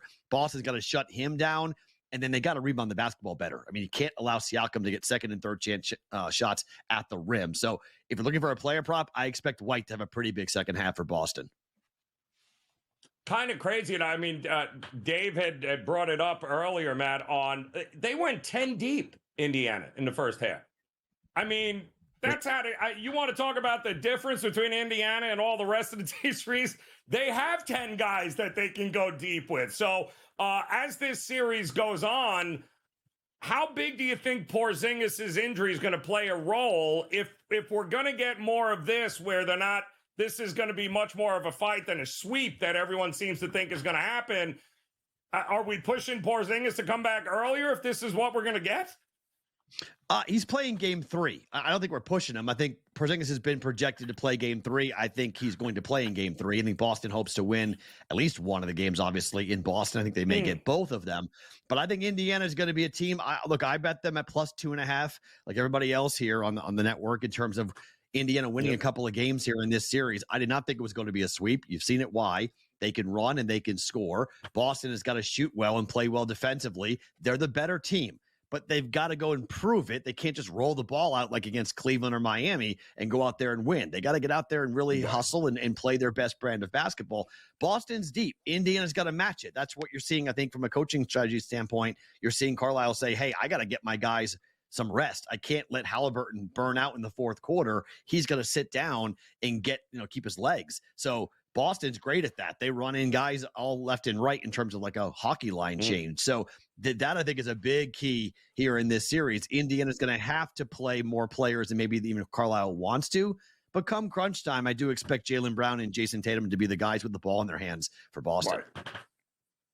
All right. Boys, we got it. Phillies final, 5-2, run line cover. Yes. Another outstanding outing by Suarez. P-Roll, late night baseball. Me and you were out in Vegas. That nice girl dad hat is looking good. my daughter's home. She said, you wear the A stuff, I'm knocking you out. I said, I'm wearing the A stuff tonight because it's 8 games in a row they've lost and they're favored. Lines makers, odds makers make a mistake like they did with the NBA totals tonight. A's, Rockies, any interest? Or would you rather Dodgers or Diamondbacks as far as late night baseball, sir? This is like picking a steakhouse versus picking like a fast food restaurant. What are you talking about? A's, Colorado, or Dodger game? Not even a question which game I'm looking at, Dave. I don't want to watch the A's and the Rockies. That's that's disgusting, like throwaway meat. Give me a fillet. I want the Dodgers on the run line, like I've been betting it all week. Bet Dodgers run line. It's Stone going after it. It's not that expensive. Dodgers win by 2 runs or more. It's like being the last guy in the club, Matt. Like 4 o'clock in the morning, they're turning the lights on, and that's like that's what Dave wants me to choose from, man. He's just like, what do you think here, Colorado? What do you like? No, absolutely not. Did you have a bet in this Cubs and Atlanta game? The total was 11.5. It's 3-2, but now it's become a pitcher's battle here. Were you leaning one way or another in this one? Yeah, David and I talked about it. It was under. We couldn't figure it out. We're like, why is that number 11.5? Like, just because the wind's blowing out doesn't mean the game's going to be high scoring. It's very weird how that number was very, very inflated. Under was the play in that game. I agree. Yeah, 3-2 now, heading to the bottom of the 5th. Gleyber Torres with a 3-run home run. Yankees 4-3. They're down a run now. Matty, we appreciate it. InGame Live Primetime continues.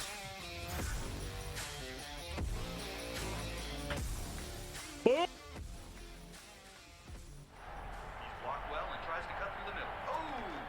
Your gut says Miami is going to win, and you should take the over. Your gut also said your NFT selfies would only go up in value. They didn't. But your head is on SportsGrid and knows the QB is in concussion protocol. The backup has a 45 QBR against the zone coverage. The New York D has the most sacks in the league.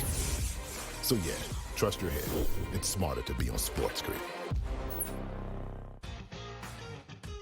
So what are your impressions of Valhalla, just for folks that have not seen it on TV or didn't watch the Ryder Cups or past majors? They see a PGA maybe at a Southern Hills Moon or a bet page or whatever it may be, and they're like, Valhalla and Louisville, Kentucky, but like look at the tournaments produced, and it's insane. Yeah, it really has, and obviously, of course, I'm a bias toward it. Only on SportsGrid. Draisaitl could easily, at plus money, get the first goal, the second goal, the fourth goal. There's a few guys here. Maybe the prop betting market is not a bad way to look here. Clippers over the Mavericks. If I would have told you that score before the game, knowing that Kawhi Leonard wasn't playing, I would have really figured it would have been the other way around. But the NBA is just crazy. InGame Live, all access, only on SportsGrid. DraftKings making a progressive move, I think, that most other companies are also going to do or have done in the past. Adding someone from the government or someone you would say in legislation to become their responsible gaming leader here. And in this case, her name is Lori Kalani. And it'll be interesting to see if other companies try to follow suit in terms of hiring former lobbyists to head responsible gaming. Newswire, only on SportsGrid.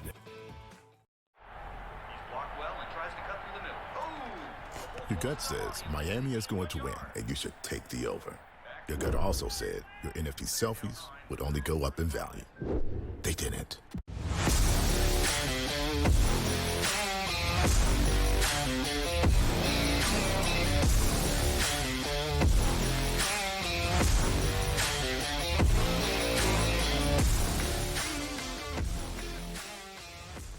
All right, welcome back InGame Live Primetime here on this Tuesday evening. Joe Raineri alongside Dave Sharapan, and the winners keep coming for us here tonight. Count it, cash it. The Phillies on the run line get it done late, but they get it done nonetheless there, 5-2 over Texas. Boy, the Rangers are just, they are going through it right now here. Yep. The champs, not so championship-esque right now, but the story is the NBA game one of the Eastern Conference Finals here between the Celtics and the Pacers. And we started this show off talking about how in 3.5 minutes of the start of this game, it was 12-0 Boston. The Pacers look like they have never played the game before. Boston comes out firing after not having played any competitive basketball in 6 days. And we are at the break now. It's 64 apiece. In-game number here, Dave, I am seeing 6.5 for the Celtics, and I am seeing 238.5 here. So if you waited because you didn't want to lay the 10 with the Celtics, I guess you can jump in now if you like. You can, but I would wait. I think you can get under 6. I think if you really want to play the game of chicken, I think you can get under 6. The in-game total here, the one book I'm looking at is 239.5. Yeah, just a miss. Listen, what's going to happen in the second half? We just had P-Rod on to talk about it. I don't think anything's going to change. I think we're going to see more threes. We're going to see more shooting, less defense. I don't know what adjustments are going to be made. This is the style of play that is going to be dictated. I think both teams – I don't know who wants to slow it down. I know Indiana doesn't. They're playing 10 guys. They have 2 full lines of rotation. They're good. Let's run. Let's keep going. So if you're going to rely on the Celtics to do it, they're going to shoot more threes. So 7-22 in the first half from 3. The Pacers were 8-15. That's right where they need to be. I think we're going to have a relatively close game. Taking that 15.5 early was good. And I think 5.5. I feel better about laying, Joe, if you're looking to take the Celtics. But, I mean, I can't wait. We'll have Cam on a little bit later. Hopefully, Cam, the steakhouse analogy that Matt just made, like, is you got any validity in that? Because, like, in the book, I think you can find steak in a lot of games. Like, it doesn't have to be the marquee teams. No? No, not at all. But you also don't have to spend any time actually watching it. But that's the problem with these late-night games. Is that if I'm betting it because I don't want to have to wake up and figure out what happened. I want to glance. So I want to have the option of glancing over every now and then. But it's kind of like the Medusa of baseball games. If you spend too much time looking at it, you basically turn into stone and dust afterwards. So you don't want to watch a lot of A's and Rockies baseball, at least not directly in front of the television. You don't want to do that right now. Pacers have the lead for the first time in the game, 66 right to now. 64. Now is the time. And I'll tell you what's even better. I'm going to jump in Celtics third quarter -1.5. You know they're going to figure this thing out before the end of the third quarter comes. But my goodness, the first lead of the game in the opening minutes of the third quarter here, Dave. What did the team line? Let's see. Celtics team total 120.5. Dave, is what we are looking at here. 119.5 for the Pacers. Okay, so whoever loses is not hitting. We're not getting 240. We're not getting 240 in a playoff game. We're not doing it. I don't think so. I don't think so. I don't know, Joe. I don't know. This is going to look different than a lot of the other playoff games. This is not like the other series. You said it earlier is going to be so different. We have such a big contrast of the way, like, Minnesota's the best defensive team in the playoffs, and Dallas is going to be physical and try to keep that thing lower scoring and really slow. And this one, they're just like, I don't know, they're going to run. This reminds me the opposite of back in the day when it felt like the Eastern Conference playoffs and the Celtics and the Sixers and those teams would grind and it was Showtime out West. It's reversed, right? It's like Showtime East and the defensive physical series is in the West right now. Al Horford is still chucking up threes, people. Why? And he's making them. Stop shooting, Joe. So is Halliburton. So is Halliburton. He just made another 3. He's got 4 for the game now here. Man. So much more to go on this game, plus an update from the Bronx when we get back in Game Live Primetime.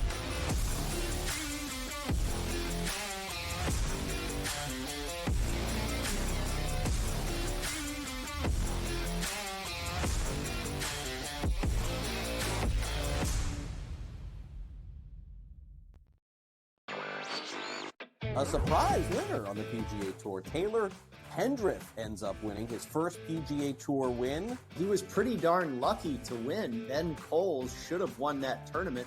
Also seeking his first PGA Tour victory, he went into the 18th hole, the easiest hole on the golf course, with a one-shot lead, and he was there in two, just less than 30 feet from the cup. Newswire, only on SportsGrid. The Bostonian versus the Book. Do Leafs fans stop watching hockey now, or do they root for other Canadian teams, Cam? No, I'm not a proponent of that, and it's actually kind of bothered me that like all the people in Toronto are kind of like, oh, now I'm going to cheer for the Oilers. Like, why? What's your affiliation with the Oilers? Like, Canucks still exist. Like, I don't lose automatically and say, yeah, I'm going to cheer for the Ottawa Senators because they're Canadian. No, I cheer for my bets. The Bostonian versus the Book. A lot of books, and outside of the New York area, the Canes are actually favored in Game 1 of this series. I'm seeing it right now. I see a -115 Canes, Rangers -105. I like the 6 and 7 games prop, like I took with Boston, Toronto, which we now know is going to cash. I think it's got a chance to go the distance. It's going to be a long, tough, close series. Sports Rage Late Night, only on SportsGrid. The Cam Rising stuff last year with Utah, 3 months of pretending he was questionable with a torn ACL, ridiculous. It's a lot of gray right now when it comes to this stuff, and we really are. When people say we're in like the second or third inning of sports betting, that's why I agree, because there's so many of those situations that are very, very difficult to explain to a novice. Game time decisions, only on SportsGrid.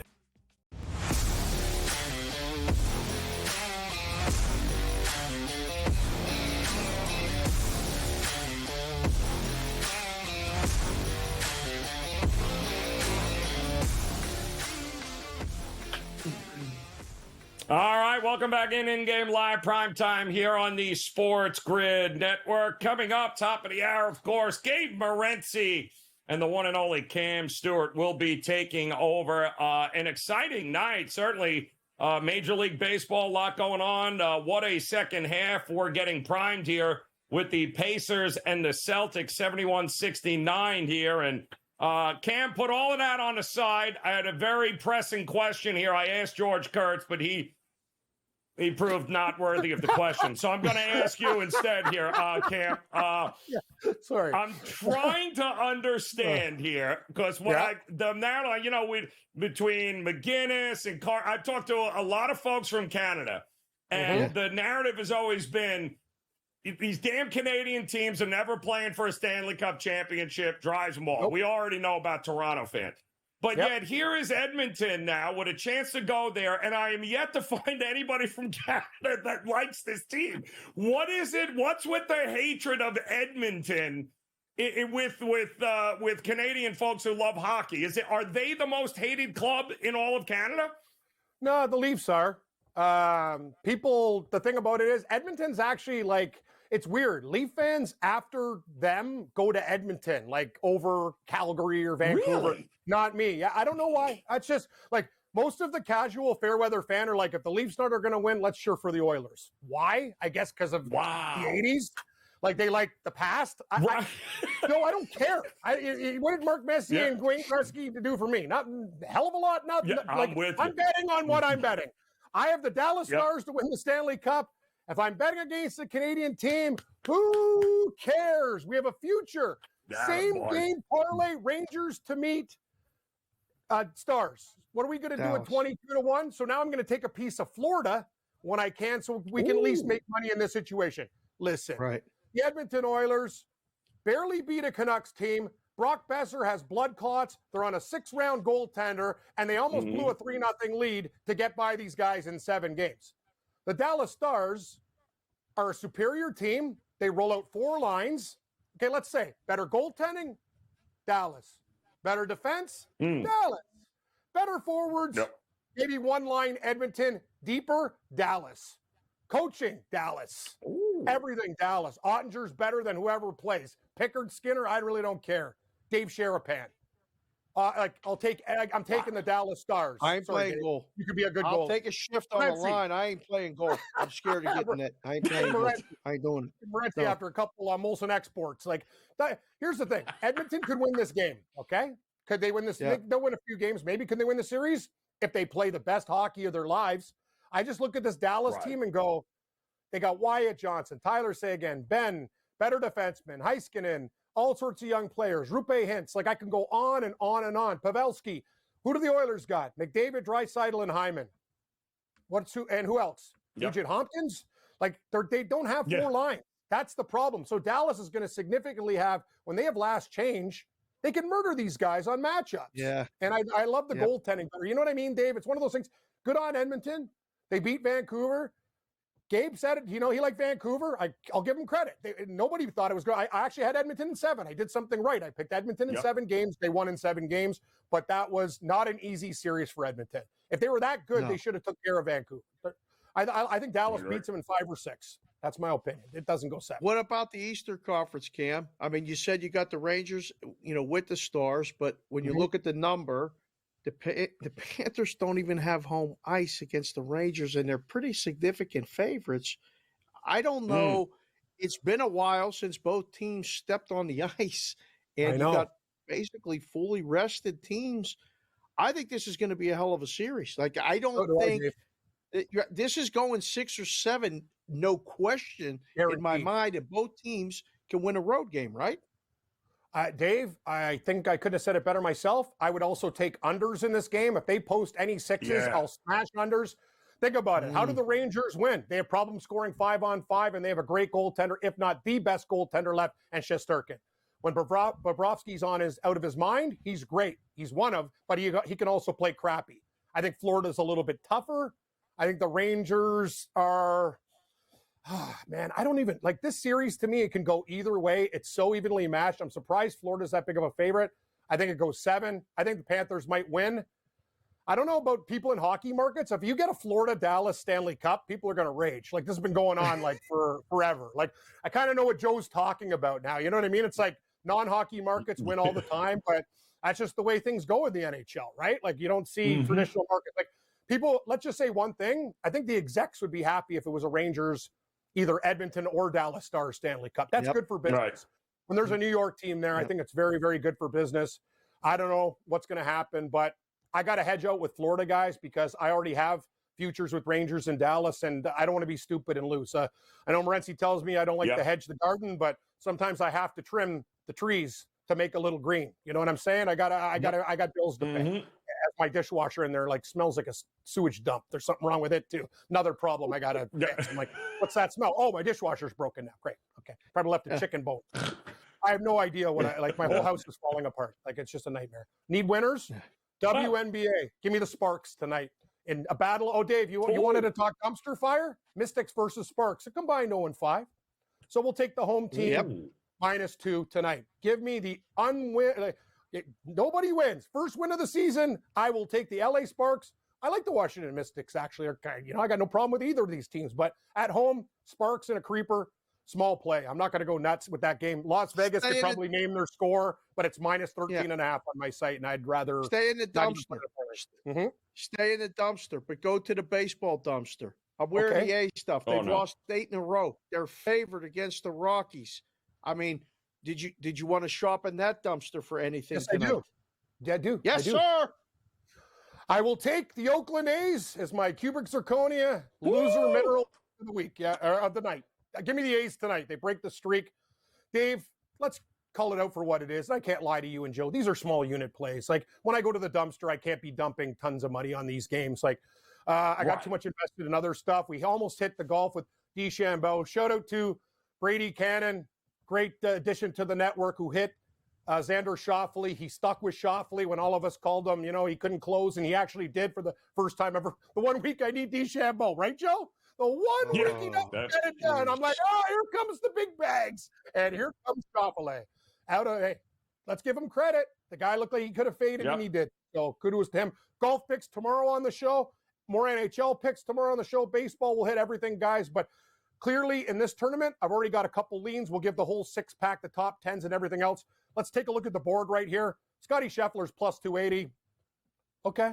I don't know what to do. Yeah. I'm like, I'm not that guy. Beat me. And if he beats me over the head, he beats me over the head. I can't bet these numbers. But I will take a look at Jordan Spieth. I got him at 22-1. I'm looking at Morikawa real hard. That's the chalk I like. Morikawa has figured out his game. He knows how to putt now. And Jordan Spieth loves Colonial. He's a Texas Longhorn. We're playing in Texas. What do we look for this week, guys? Small course, right, Raineri? 7,200, par 70. Got to hit it straight. So the small ball hitters are involved right here. You don't need to be a bomber here. Brings a lot of guys into play. Like my friend, little lefty, Brian Hartman, the Georgia Bulldog, another value selection at 40-1. Very dangerous. I'll have big pieces of him this week as well. I saw the prop of will Scheffler be arrested in this tournament here, Cam? Are you leaning one way or the other? Yes. I want to see handcuffs and prison cells so every other guy has a chance. Sorry, that was wrong. The thoughts of Cam Stewart are not the thoughts of those at SportsGrid Management. Thank you. And Joe Raineri, you're with me, Joe. You teed me up. You set me up to fail there. I'm in the interrogation room. Dude, Shep, I love you. Let's just spend time with your family. There's no need to golf anymore. Let's give everybody else a chance, and God bless you. Plus 280. He's plus 280, people. Tiger Woods back in the day. I know. If you beat me at 280, you beat me. Like, this is getting stupid. I'm done. It's like I can't. Give me speed. Cam Stewart. Enjoy the rest of the night, buddy. Top of the hour, Gabe Morency. Let's go, Pacer. We'll be back in Game Live Prime Time.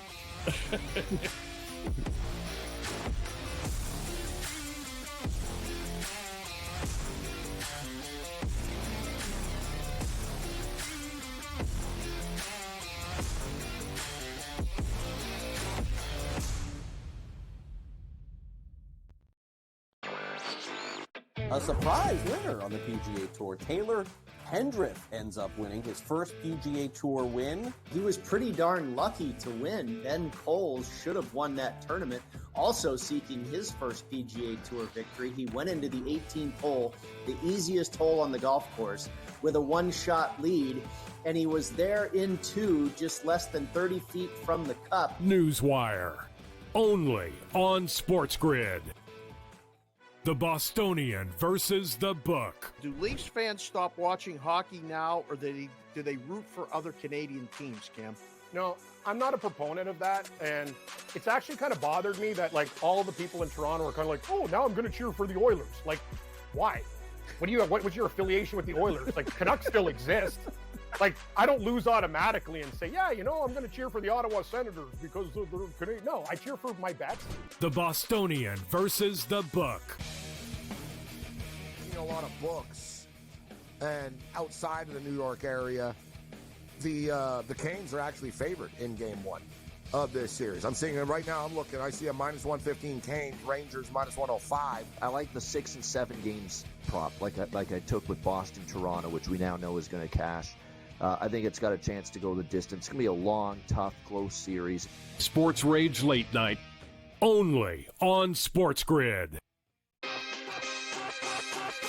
The Cam Rising stuff last year with Utah, 3 months of pretending he was questionable with a torn ACL, ridiculous. It's a lot of gray right now when it comes to this stuff, and we really are.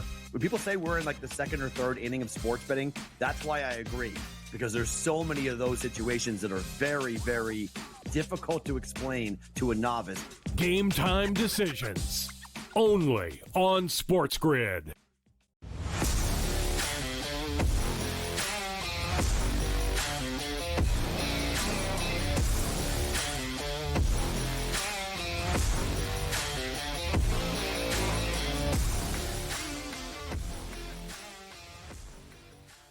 All right, welcome back InGame Live, and we are primetime here on the SportsGrid Network. Plenty going on here, getting ready, of course, for the late slate of games in Major League Baseball. I'll give you 3 guesses as to who Dave Sharapan likes here tonight, but you don't say it out loud because we want to surprise folks. But we also want to let you know that Boston has, in fact, figured it out. It is now a 86-75 Celtics lead, about just under 5 minutes ago here in the third. It's a 22-11 start here in the third quarter, Dave. Boy, oh boy, that Indiana coming out making a couple of buckets, giving us -1.5 for the third quarter for the Celtics was. I think there are going to be moments like this in every one of these games in the series, however far it may go. It's clear that Boston at home is the better team, Dave. I don't think anybody questions that. However, because these numbers got so screwed up here, and because, like you said, these numbers are all going to adjust. It's amazing to me the overreaction in the markets of the NBA compared to, I don't know, let's say the NFL, where you get no sort of crazy, way off numbers like you do in the NBA. It's absolutely amazing to me how over the top the overreactions in the NBA market are. I used to do this stuff in game for the NBA, and I used to scream at the developers going, why isn't right? A lot of this stuff is like it moves too fast, and the modern game of the NBA is really different. They're looking to take threes first and foremost. That you can tell what's going on. They drive to kick it out, and there's multiple threes in the scoring that it just can't keep up. So you have to override it. You have to do your own numbers. You have to do it fast, and bettors are looking to take the favorite when they're down. You know the deluge of money's coming when the Celtics are only, they're down 2, but it's the beginning of the third quarter. I mean, when we started the half, it was -4.5. They're 12.5 now. They're 12.5. Total, though, I have to find out who's responsible for that total, that original total, because 220.5 was off. And I said we could actually be 40 points off, 20 points off. It's 240.5 here right now. And I don't think it's done. There might still, obviously there's got to be a Pacers run left, right? That's why this number's sitting what it is, because you don't know how many, it's 86-75, just under 5 minutes to go. We're not going to see 250. I don't think we're going to see 250. But I got 240.5 right here, right now. So I don't know, Joe, this will be fun.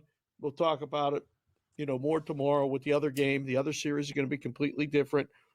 Where we're looking for the top tonight and watching his total climb, I think we'll be doing the exact opposite tomorrow. We'll be looking for the bar. I agree. Because it's going to go down and down and down, and then we'll be able to maybe jump in game over. What are the Mariners doing against the Yankees here? Are they holding on here? What are we doing? The Yankees keep putting guys on. Soto's up, runner on first, 1 out, down 2. So that's what we're looking at there. 3-3 Atlanta and Chicago, which is also extremely interesting. Runner on second now with 1 out as a wild pitch. But what happened to your Rockies here? The Rockies just jumped out. They're up 2-0, Dave, over who are they playing again? I can't remember who they're playing. Oakland A's. Oh, what's Oakland that team? A's. Oh, Oakland A's. That's right. Yes, Oakland A's. Yeah, 2-0. Oakland A's. Yes. Pay attention. Keep up with the show here. Sorry. Slight distraction. The Pittsburgh Pirates got 4 runs in the bottom of the 9th and 1 in the bottom of the 10th. Joe, raise the Jolly Roger. Nighttime at Pittsburgh behind me, baby. Another W. Late baseball in-game betting. They were a gigantic dog going into the night. Plus 3.5 runs was good. Huge. Big win. Huge. I tried telling you. I said I wasn't quite sure what was going on there, but once Webb lost or got out of the game, everything, the floodgates opened up for Pittsburgh, so they were able to get back into that game off of the bullpen of the Giants, which is a common theme to say the least. Love the Braves and the Cubs knotted up at 3 apiece. They're heading into the 7th inning. And Aaron Judge with a weak fly ball to center field. They should cut him right now. He should not be allowed back in the stadium. I'm just saying he should have to donate all of that money to somebody who can actually hit. We have a 10-3 Royals lead right now over the Tigers. We kind of saw that. Unfortunately, the Cardinals and Orioles 1-1. The game, it was a pretty good pitcher's battle, and then the rains came, Dave. So that game is official now, if I'm not mistaken, right? So, because it's in the middle of the 6th, They'd be heading to the bottom 6. So if they call that game, well, they can't because it's not up at 1 apiece. So it sounds like either way, they're coming back out at some point here tonight, which is always interesting to play this game, given the fact that we got a couple of getaway days coming up too, don't we? So that's not exactly what the Cardinals or the Orioles wanted in this spot. And, oh, yeah, did you have the Angels winning again in Houston? Because that's what they're doing here, Dave. I can't figure out the Angels. I really can't. I can't figure out the Astros. Unreal. The Astros had a really slow start to the season. April was terrible. They got hot. Yep. Last couple weeks, I think they were like 13-5 or something in the last 18 games, playing a lot better. Yep. And the Angels come into town, beat them yesterday. They're beating them again tonight. Yeah, there's a lot of ups and downs in this baseball betting. I don't need like any more runs one more run in the Braves and Cubs would be good. Because like P-Rolt was just on when we were talking about that game earlier. The wind was blowing out in Wrigley, and we kind of faded that under 11.5, and now it's 3-3. These extra inning sweats, man, they can change everything when you really got to get that game done.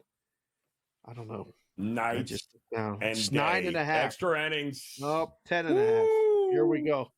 Get under ready. 10.5. Get want to do ready. Yep, absolutely. You know it too. Yep. Oh, and by the way, shout out to the Blue Jays who got 2 hit and shutout against the White Sox. Unbelievable. Update: Celtics Pacers next here on the grid.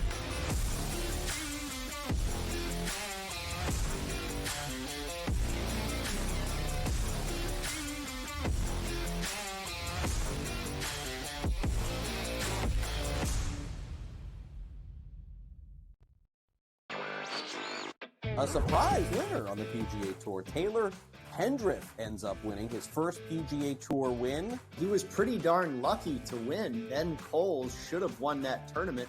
Also seeking his first PGA Tour victory, he went 18th hole, the easiest hole on the golf course, with a one-shot lead, and he was there in 2, just less than 30 feet from the cup. Newswire, only on SportsGrid.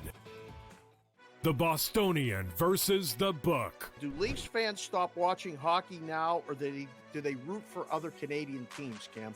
No, I'm not a proponent of that, and it's actually kind of bothered me that like all the people in Toronto are kind of like, oh, now I'm going to cheer for the Oilers. Like, why?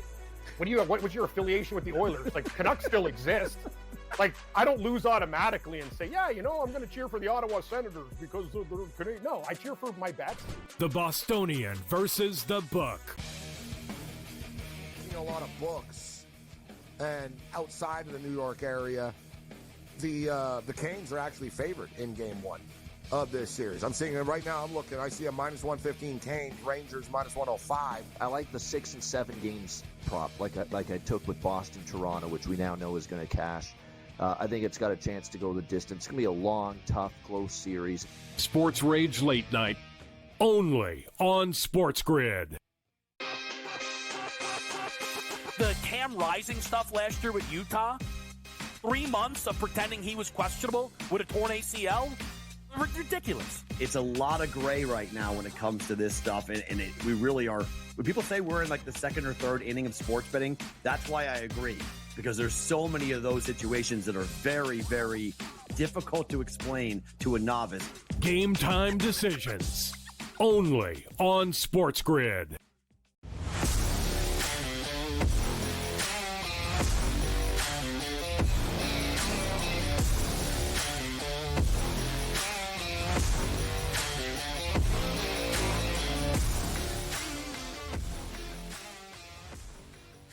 All right, welcome back in-game live, primetime here on the SportsGrid Network. Just a quick update on that Orioles-Cardinals game, Dave. It's 1-1.